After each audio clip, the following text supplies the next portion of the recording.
Okay guys, we're going to try something a little different today.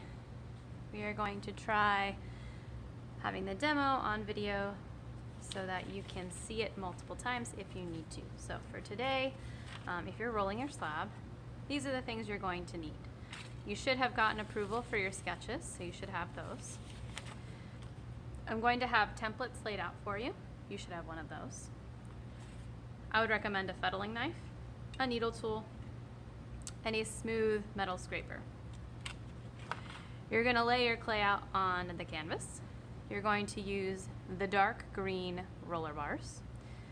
You need 2 of those. You need a rolling pin. You're going to roll, making sure that your roller is on top of the roller bars the entire time. If your roller is not on top of the rollers the entire time, you're going to end up with a piece that is not even thickness. Remember, you're going to roll forwards, then you're going to roll backwards, then you're going to flip your piece. Okay? Make sure you're careful because we are getting quite large now with our pieces. Be careful not to stretch your clay too much.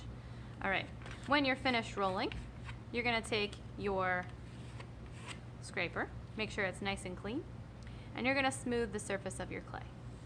So I'm going to do that quickly now. Remember, this is more like compressing rather than scraping, right? Because we're not using the tool like this up on its end. We're using it so that the smooth part of the metal rests against the surface of the clay. All right. So I have smoothed out the first side, the front side. Now I'm going to flip it over and do the same thing to the back side.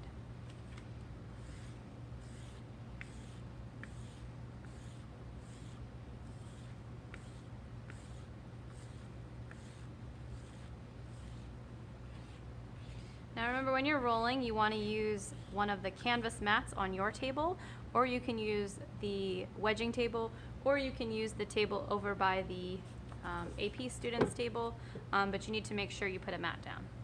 Don't just do it on the bare table. All right, next you're going to take your template, you're going to lay it on the surface. Now the first time you cut, you're going to want to make sure that you're cutting a little bit larger than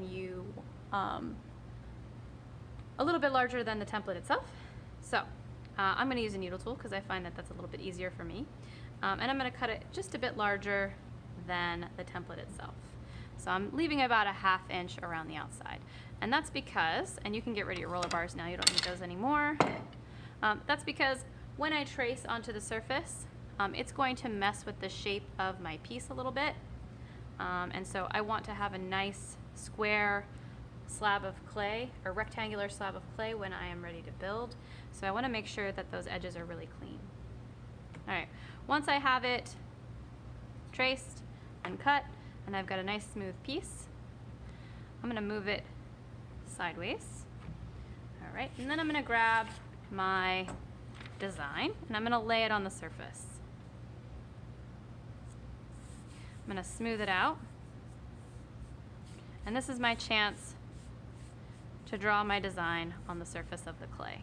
And if you want to, you can go back and grab the cookie cutters that you used.